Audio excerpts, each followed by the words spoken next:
Hey everyone, today's video I am talking about margin. This month the theme has been back to school. It is August, can you believe it? We are in that back to school season. So this is more of a mental kind of video to kind of get you in the right frame of mind, because a lot of things that we do in life, we're go, go, go, right? That's just our culture, that's just our style, society, that's just the way it is. But it's important to stop and schedule certain things into our calendar. So I listened to, because I love audiobooks, mom life, right?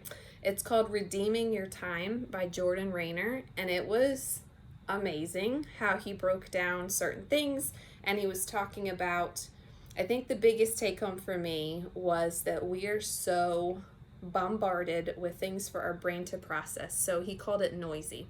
Our world's noisy.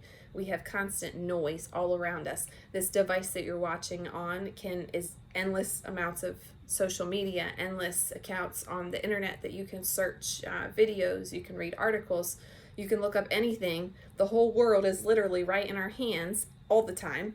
If you're a mom, you've got the kids in the background. If you're working, you've got office noise in the background. And a lot of us like to listen to things in the car when we're driving. So we've got the outside noises of our world, and then something coming through the radio when we're driving. Like, our brains literally are bombarded all the time with information to process.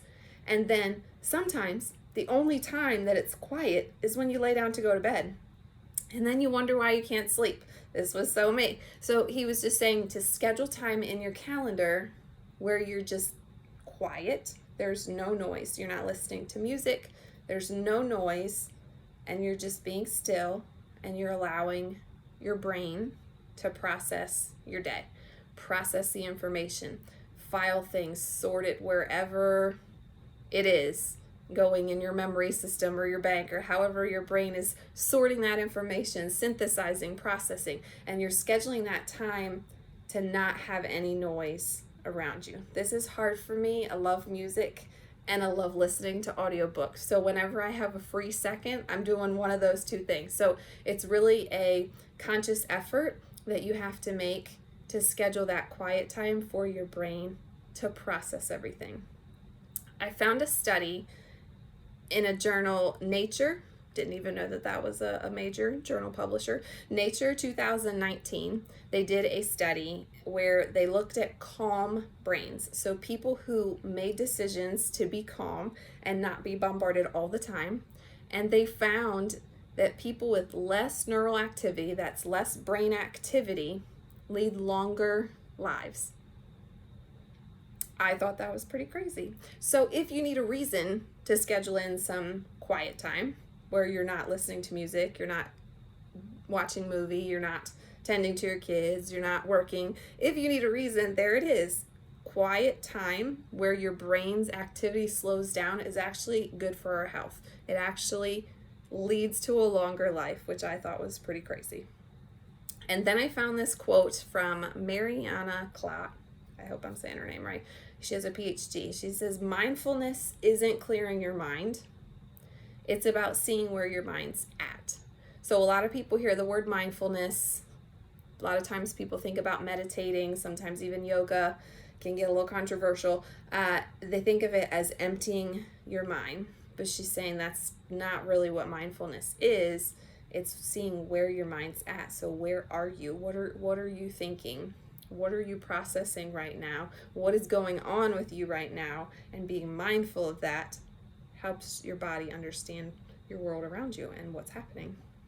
So I want to encourage you, if this is not you, if you're like me and you're always scheduling every second of your day and you never have any downtime, to put some blocks in your calendar and just call it quiet time or me time or be still time, something that will be consistent that you're scheduling in so that you can have that quiet time where you're not really thinking about anything and you're just allowing your brain to rest.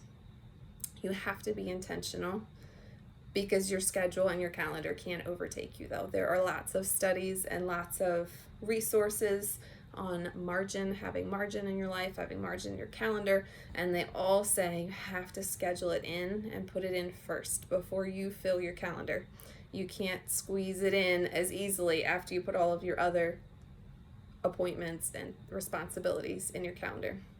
While you're having your quiet time, remember to be still, to turn the music off, to let everyone else in your household know you're having some quiet time, you don't need to be interrupted, and remind yourself why you're doing this and what you're doing. You're allowing your brain to free up some space and to rest, because we all need rest, and all of our organs need rest too, right? Your brain is very important in your body, so it's great to give it some little activity time, not inactivity, because then you'd be dead, but little activity where you're not juggling 13,000 things at one time.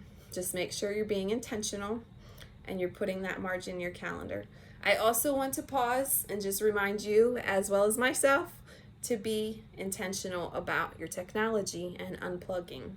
I know I am guilty of scrolling social media. I check my phone way too much. Sometimes I have to put it in another room, like away, out of sight. I can hear it if it's ringing, but other than that, I don't hear my notifications, and I can really be present with my kids. I'm a homeschool mom, so it's very important that they have my attention, especially when we're doing school, but even just as a mom, I want them to know that they are more important than this device. I don't want them to think that I value the phone over their time spent with me. Be present when you're with your loved ones.